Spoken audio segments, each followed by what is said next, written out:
Palmeiras destrói o Flamengo no confronto direto pela liderança do Brasileirão e o Mirassol finalmente acordou nessa luta contra o rebaixamento. E nesse vídeo daqui eu vou fazer o resumo do futebol brasileiro, dos principais jogos, principais notícias também, deste sábado, dia 23 de maio. Beleza? Vamos começar pela Série A, pelo Brasileirão Série A, a gente passa pela Série B, Série C, Série D, depois ver as principais notícias do dia também, tá bom? Vamos começar pela vitória do Vitória por 2-0 sobre o Inter. A fase do Vitória é muito interessante. Na Copa do Brasil conseguiu uma classificação histórica sobre o Flamengo e no Brasileirão vem sendo um excelente mandante, cara. Consegue essa vitória por 2-0, onde o primeiro gol marcou, na minha visão, a participação dos dois principais jogadores do Vitória na temporada. Foi uma assistência do Eric, que pra mim é o principal jogador do Vitória no ano até o momento. E o gol foi do René, que é um cara que de meses pra cá, desde que chegou da Portuguesa, tá jogando uma barbaridade. Ele tinha feito um Paulistão muito bom pela Portuguesa e agora que chegou no Vitória vem sendo decisivo, tá jogando muita bola, cara. Tanto é que ele já é titular desse time, cara. Já é titular, desbancou o Renato Kaiser, por exemplo, que era uma das grandes referências desse time. Mostrando tudo que o René tá conseguindo render com a camisa do Vitória, né? E como eu disse de mando de campo, ó, o Vitória, ele é o quarto melhor mandante, cara. Em 8 jogos ele tem 6 vitórias dentro de casa. É de fato um time que no Barradão é muito difícil de ser batido. E o Inter, que mesmo apresentando uma melhora, acabou esbarrando contra um time que vive uma grande fase. No jogo entre São Paulo e Botafogo, duas equipes em crise, né? O São Paulo chegou a sair vencendo muito cedo com o Luciano e uma falha do Neto. O Neto, de fato, até agora não rendeu nada do que se esperava no gol do Botafogo. E aí, nos minutos finais, o Barreira faz um gol absurdo depois de um bate-rebate, já aos 45 da segunda etapa. Acha um chutaço de fora da área na gaveta. Provável, é porque o Barreira, eu acho que ele já teve um gol de bicicleta, ou voleio, algo do tipo. Então, acho que contra o Corinthians, inclusive. Se tiver algum botafoguense vai poder dizer melhor. Mas é um dos gols mais bonitos da carreira dele. É um gol, assim, espetacular, cara. Um gol maravilhoso do Barreira para dar esse pontinho para o Botafogo. Com esse resultado, o São Paulo fica na quarta colocação. E é incrível, cara. O São Paulo tá há muito tempo nesse G4, por mais que seja um time que não apresenta resultados para estar lá. Até o momento tá lá muito pelo que o Crespo fez no início do campeonato, né? Essa aqui é a real. Tanto é que só dentro do Brasileirão o São Paulo já teve 3 técnicos. O Crespo, o Roger e agora o Dorival. E mesmo assim tá no G4. Né? Mas eu acho que é questão de tempo para perder essa vaga. Por exemplo, hoje tem Atlético Paranaense e Remo lá no Pará. Então vai ser um jogo difícil para o Atlético, que não é um grande visitante. Mas caso o Atlético Paranaense vença, ele passa o São Paulo. Tem Vasco e Bragantino em São Januário. Eu acho que o Vasco ganha. Mas caso o Bragantino vença, o Bragantino passa o São Paulo também. O Bahia tem 2 jogos a menos. Caso vença ao menos um dos dois, passa o São Paulo também. O Curitiba ainda vai jogar na rodada. Caso vença, passa o São Paulo. Então, assim, é questão de tempo para o São Paulo sair do G4, porque o desempenho não condiz com essa colocação. E o Botafogo está na nona colocação com 22 pontos, a 3 pontos do São Paulo ao quarto. Do quarto para o nono são 3 pontos. É muito equilíbrio o Brasileirão, cara. Depois a gente vai pro 3-2 entre Grêmio e Santos. Eu não vou tocar muito nesse jogo porque eu torço pro Grêmio. Eu tenho o meu canal sobre o Grêmio, que é o BR Grêmio. Lá eu vou fazer análise do jogo, vou fazer uma análise detalhada mesmo, de papo de 20 minutos, falando completinho da partida, porque foi uma partida especial, tá? Fazia tempo que eu não ficava tão feliz com o jogo do Grêmio, tá bom? E longe de ser um jogo perfeito, mas um jogo que deu pra sentir a raça. O que faz nós gremistas torcer pro Grêmio é esse tipo de jogo. Um jogo onde tem jogador que erra, como foi o Caio Paulista entregando um gol, mas é um Grêmio que não desiste. A arena lotada, o Amuso dando a vida, o Carlos Vinícius sendo um centroavante espetacular, o TT dando a volta por cima e finalmente fazendo um gol, e sendo o gol da vitória, inclusive. E o Pavão destruindo, cara. Eu sou muito fã do Pavão, tá bom? Hoje é um dos meus jogadores favoritos. Não é nem do Grêmio, é do futebol mundial. O que eu gosto do Pavão é brincadeira, cara. Ele não é um gênio da bola, mas é um cara que ele é bom e principalmente ele é muito esforçado, cara. Eu sou um profundo admirador do Pavão, tá bom? Eu não gosto de idolatrar jogador, nada disso, mas o Pavão é um cara que realmente é especial, tá bom? É um cara que é diferenciado. E eu não tô nem falando que ele é um gênio da bola, mas ele é bom e assim, mesmo vivendo uma fase horrorosa tempos atrás no Grêmio, ele aceitou virar lateral direito, tá aprendendo a defender como lateral direito e do meio pra frente é uma assistência atrás da outra. Só nesse jogo o Pavão deu 2 assistências. Provavelmente ele é o lateral direito com mais assistências do futebol brasileiro, cara. Se bobear do futebol mundial na temporada. É incrível, o Pavão tá com uma média de assistências absurda, cara. Ele tá jogando muita bola. É porque a torcida do Grêmio, no geral, pega muito no pé de alguns jogadores. E o Pavão, por um bom tempo, foi um deles. Mas hoje, depois de trabalhar muito, o Pavão, cara, o Pavão é realmente um cara que eu admiro bastante. O Mirassol acordou, venceu o Fluminense por 1-0, um golaço do Denilson, excelente volante ex-Cuiabá. Foi uma baita oportunidade de mercado do Mirassol, inclusive, ter buscado o Denilson para compor esse meio de campo do Mirassol, né? Como tinha perdido o Danielzinho para o São Paulo, o Denilson foi um reforço recente que vem agregando nesse meio de campo e através de um chutaço dele o Mirassol vence o Fluminense por 1-0. E como eu disse, o Mirassol agora acordou. Chegou a 16 pontos, tá a 2 pontinhos do Corinthians, que é o primeiro time fora da zona. Então agora o Mirassol está a uma rodadinha de poder sair da zona de rebaixamento. E o que está fazendo falta agora foi aquele empate em casa contra a Chapecoense. Se o Mirassol tivesse vencido aquele jogo, ele teria empatado em pontos com o Santos e o Corinthians, ambos com 18. Então, aqueles pontos estão fazendo falta agora. Mas esse resultado mostra que o Mirassol acordou de vez, faz uma Libertadores muito boa, já garantido nas oitavas de final. Só que é aquilo, não adianta nada ir bem na Libertadores e ser rebaixado no Brasileirão. Então tem que acordar para a vida e esse jogo dá indícios de que o Mirassol está acordando. E pro Fluminense a fase não é boa, eu diria que é o pior momento do Zubeldia no comando do Fluminense. E mesmo assim, é o terceiro colocado. O Zubeldia faz um trabalho muito bom no Fluminense, tá? Independente de todos os tropeços, dificuldades, problemas, críticas, na Libertadores próximo de ser eliminado, é um trabalho muito bom do Zubeldia. Poderia ser melhor em alguns aspectos? Poderia. Principalmente na Libertadores ele deixou muito a desejar. Mas... É bom. O que eu posso fazer? Enfim. E aí a gente fecha a Série A com um sonoro 3-0 do Palmeiras para cima do Flamengo. Eu não vou aprofundar tanto nesse jogo, porque eu vou trazer a análise dele aqui no 21 Futebol Clube ainda vou postar neste domingo, comentando mais detalhadamente sobre esse jogo. Mas a real é que a expulsão do Carrascal na primeira etapa moldou o restante do jogo. O Flamengo começou melhor, como já era esperado, o Flamengo vive uma fase melhor, o Flamengo no geral é um time melhor do que o Palmeiras.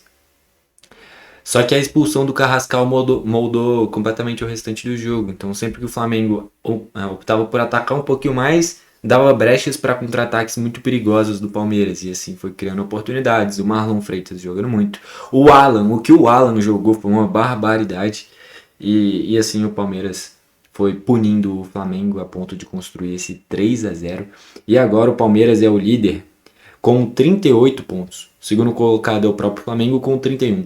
Caso o Flamengo vencesse, ele chegaria a 34 e o Palmeiras ficaria com 35. Ficaria a um pontinho e com o Flamengo tendo um jogo a menos.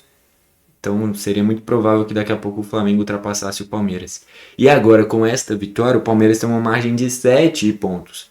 Uma vitória fundamental para o Palmeiras, cara. Fundamental. E assim, o Carrascal tem que ter uma conversinha, cara, porque não dá. Pode ser que tenha percepções de pessoas que achem que era para só amarelo, por exemplo, a chegada do Carrascal, que é uma solada na cara do Murilo. Quem tem que ter cuidado nesse tipo de lance não é nem o Murilo, é o Carrascal. E ele não teve, então ele foi expulso. Então, já teve algumas oportunidades que o Carrascal deixou o Flamengo na mão. Na Supercopa do Brasil contra o Corinthians, agora contra o Palmeiras em um jogo muito importante. Ele é muito bom jogador, mas às vezes precisa ter a cabeça mais no lugar. Não dá para ele ser expulso rotineiramente dessa forma, né? Como eu disse, pode ter algumas pessoas que têm uma percepção que é para cartão amarelo. Eu sinceramente achei que foi um vermelho bem dado. A trava da cheira pegou no rosto do Murilo, cara.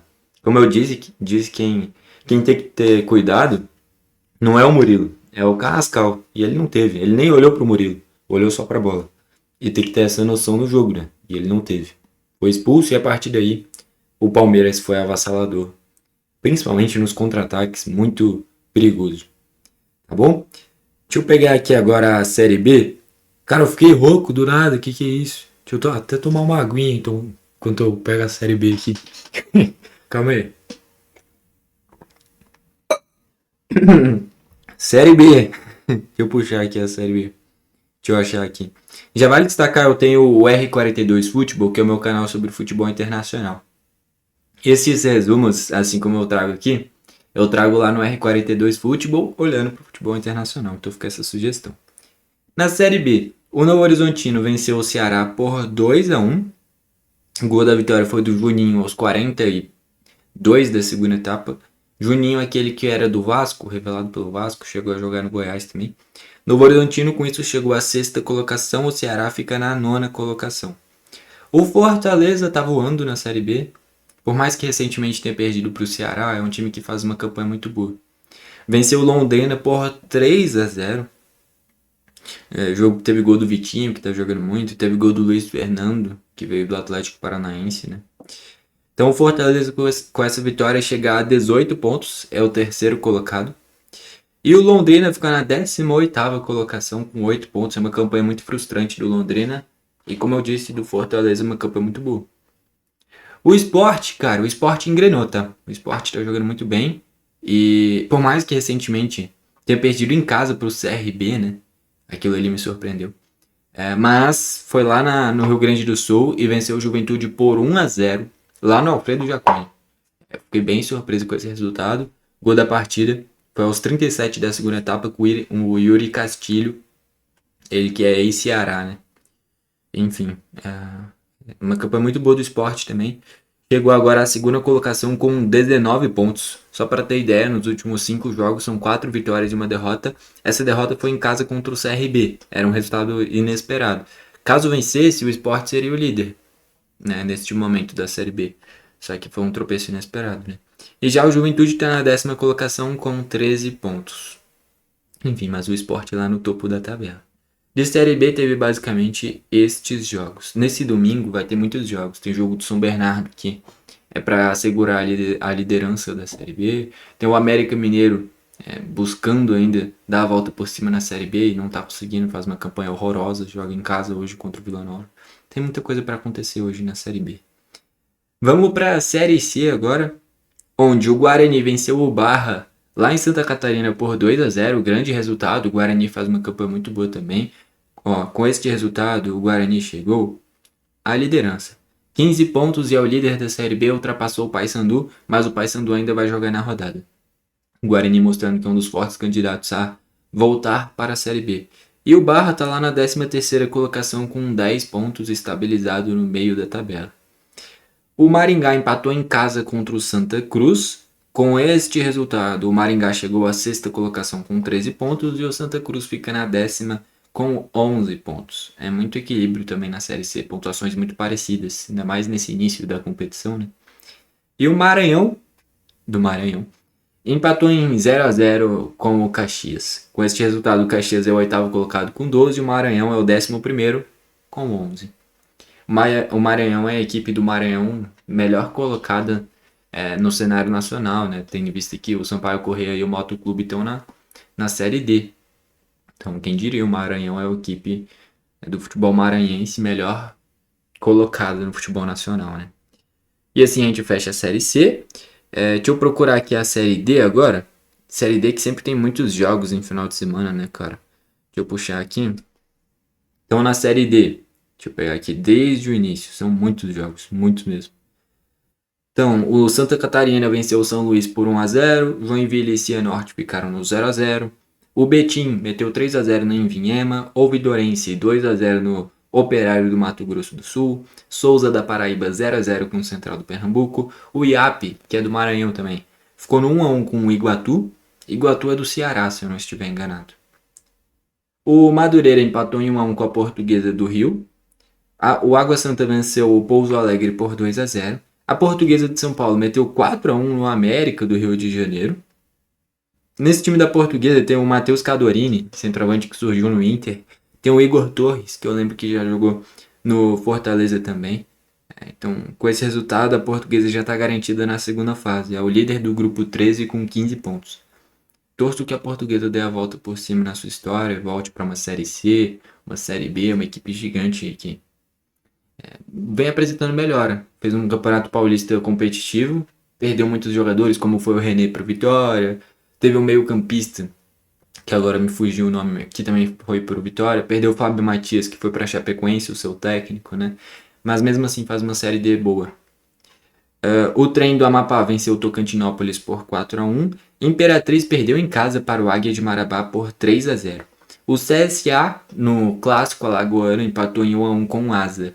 O maior clássico é CSA e CRB, mas o Asa também é uma equipe que é uma das maiores de Alagoas. Eu diria que CSA e Asa é como se fosse um Cruzeiro e América Mineiro. O Asa sendo o América Mineiro. Quem for de Alagoas pode dizer se essa minha analogia faz sentido. Mas CSA e CRB é o maior clássico, sem dúvidas, de lá. O Nova Iguaçu meteu 1-0 no Noroeste de São Paulo. Velo Clube 1-1 contra o 15 de Piracicaba. Sampaio Corrêa do Rio de Janeiro ficou no 1-1 com o Maricá. O 13 da Paraíba venceu o Sergipe por 1-0. Fluminense do Piauí 1-0 para cima do Piauí. Ferroviária 3-1 para cima do Altos do Piauí.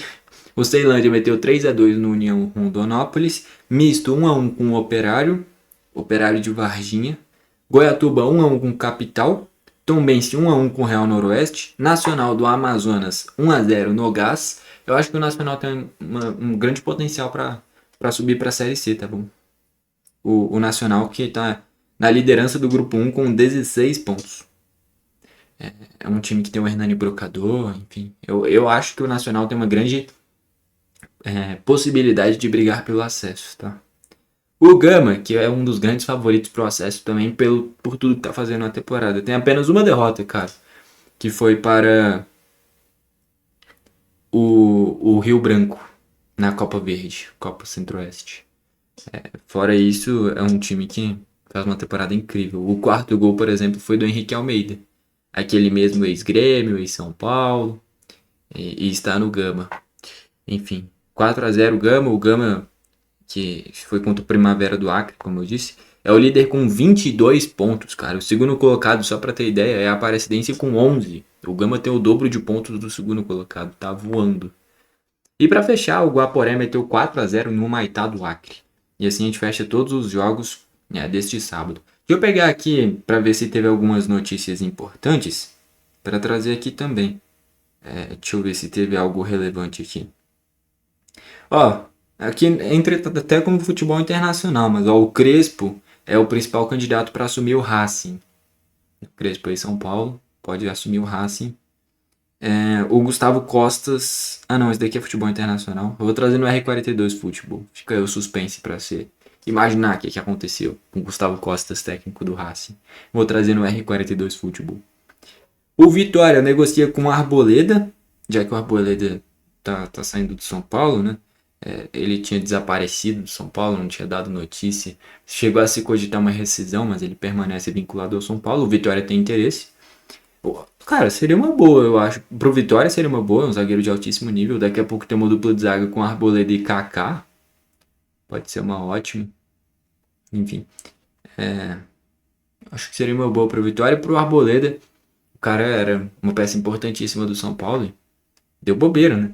Depois de fazer tudo isso, o nível dos times que ele vai atuar provavelmente vai diminuir. Se perde muita confiança no jogador depois do cara aprontar uma dessas, como o Arboleda aprontou com o São Paulo, né? Vamos ver se tem algo mais envolvendo o futebol brasileiro. O Cruzeiro mira a contratação do Gabriel Rojas, do Racing. Se eu não me engano, no meio de semana ele fez gol contra o Caracas.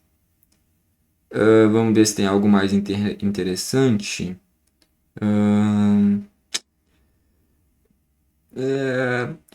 Tem algo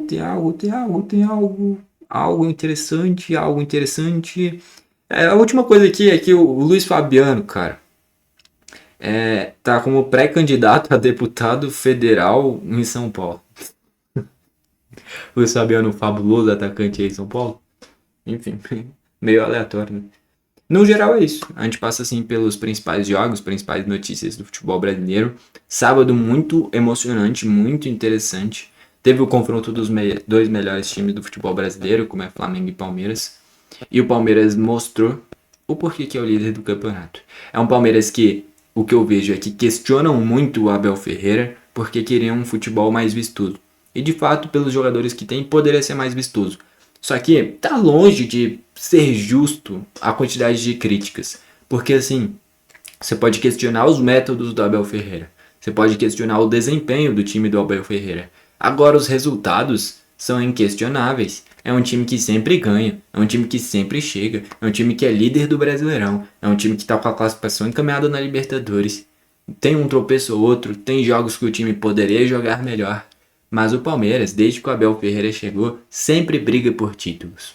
Eu não arriscaria trocar o Abel Ferreira. Só se ele pedisse para ir embora. Mesmo que daqui a pouco, se você colocasse outro nome, esse time possa melhorar, ao mesmo tempo, se você coloca outro nome, esse time pode piorar pra caramba. É um time que tá pronto com o Abel Ferreira. Poderia ser melhor em alguns aspectos? Poderia. Mas é um time que sempre é muito competitivo, cara. Então eu não acho que faça sentido sempre cogitarem tanto trocar o Abel Ferreira, sempre criticarem tanto o Abel Ferreira, porque é um cara que o cara faz esse time do Palmeiras ganhar, independente de como, o Palmeiras sempre chega. E mesmo assim esse cara é questionado. Eu não acho que isso seja plausível, né? Enfim, no geral, o Palmeiras atropelou o Flamengo e é disparado agora o líder do Brasileirão. Bom, foi esse o vídeo. Valeu e falou!